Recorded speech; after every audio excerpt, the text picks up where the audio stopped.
ایک درویش اور اس کا کمسن چیلا شہر سے دور کسی جنگل میں رہتے تھے۔ درویش عام طور پر یاد خدا میں مصروف رہتا تھا اور چیلا آس پاس کی بستیوں سے بھیک مانگ کر اس کی خدمت کیا کرتا تھا۔ درویش کا دل انسانیت کے درد سے لبریز تھا اور وہ صبح شام انتہائی سوزوکداز کے ساتھ یہ دعا کیا کرتا تھا: میرے پروردگار، میں ایک بے بس اور بے وسیلہ انسان ہوں اور تیرے بندوں کی کوئی خدمت نہیں کر سکتا، لیکن اگر تو مجھے بادشاہ بنا دے تو میری زندگی کا ہر سانس بھوکے اور ننگے انسانوں کی خدمت کے لیے وقف ہوگا۔ میں یتیموں، بیواؤں اور نادار لوگوں کی سرپرستی کروں گا۔ میں محتاجوں کے لیے لنگر خانے کھولوں گا۔ میں عدل و انصاف کا بول بالا کروں گا۔ رشوت خور اور بددیانت اہلکاروں کو عبرتناک سزائیں دوں گا۔ مظلوم مجھے اپنی ڈھال سمجھیں گے اور ظالم میرے نام سے کانپیں گے۔ میں نیکی اور بھلائی کو پروان چڑھاؤں گا۔ کمسن چیلے کو یہ یقین تھا کہ کسی دن مرشد کی دعا ضرور سنی جائے گی اور ان کے دن پھر جائیں گے، لیکن وقت گزرتا گیا۔ چیلا جوان ہو گیا اور نیک دل درویش میں بڑھاپے کے آثار ظاہر ہونے لگے۔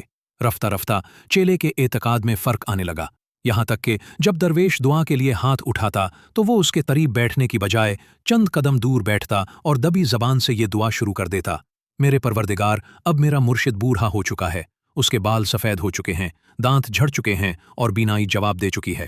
اب وہ مجھے تخت کی بجائے قبر سے زیادہ قریب دکھائی دیتا ہے۔ اگر تجھے ایک نیک دل آدمی کا بادشاہ بننا پسند نہیں تو مجھے بادشاہ بنا دے۔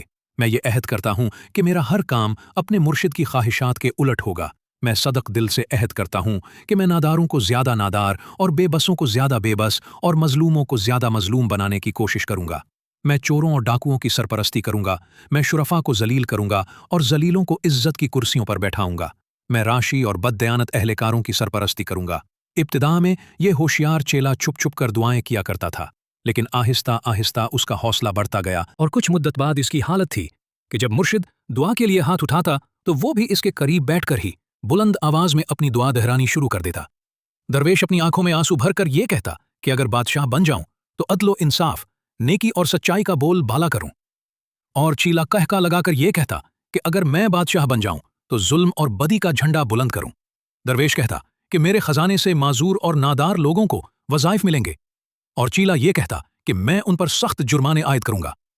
درویش اسے ڈانٹ ڈپٹ کرتا اور بسا اوقات ڈنڈا اٹھا کر پیٹنا شروع کر دیتا، لیکن چیلا اپنی روایتی نیازمندی کے باوجود اپنے موقف پر ڈٹا رہا۔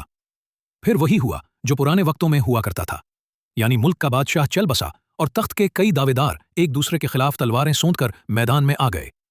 دور اندیش وزیر نے راتوں رات تمام دعوے داروں کو جمع کر کے یہ تجویز پیش کی کہ اب ملک کو خانہ جنگی سے بچانے کی ایک ہی صورت باقی رہ گئی ہے، اور وہ یہ کہ شہر کے تمام دروازے بند کر دیے جائیں اور علی الصباح باہر سے جو آدمی سب سے پہلے مشرقی دروازے پر دستک دے اسے بادشاہ تسلیم کر لیا جائے۔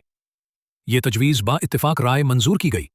پھر یہ ہوا کہ نیک دل درویش کا چیلا بھیک مانگنے کے لیے کسی چھوٹی موٹی بستی کا رخ کرنے کے بجائے ملک کے دارالحکومت کی طرف جا نکلا۔ وہ پھٹتے ہی اس نے شہر کے مشرقی دروازے پر دستک دی۔ پہری داروں نے دروازہ کھول کر اسے سلامی دی اور امراء اسے ایک جلوس کی شکل میں شاہی محل کی طرف لے گئے۔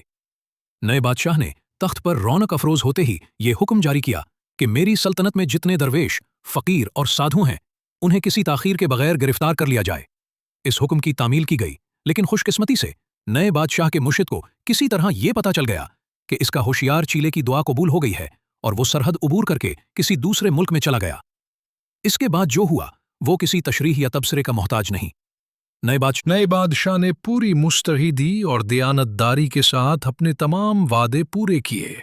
نہروں کا پانی بند کر دیا گیا، کنویں اور تالاب غلاظت سے بھر دیے گئے، چوروں اور ڈاکوؤں کو جیلوں سے نکال کر حکومت کا کاروبار سونپ دیا گیا۔ نیک خدا پرست انسانوں پر ظلم کی انتہا کر دی گئے، غرض ان داشمندوں کو سر چھپانے کے لیے جگہ نہیں ملتی تھی جنہوں نے ملک کی بھلائی کے لیے ایک گداگر کو تخت پر بٹھا دیا تھا۔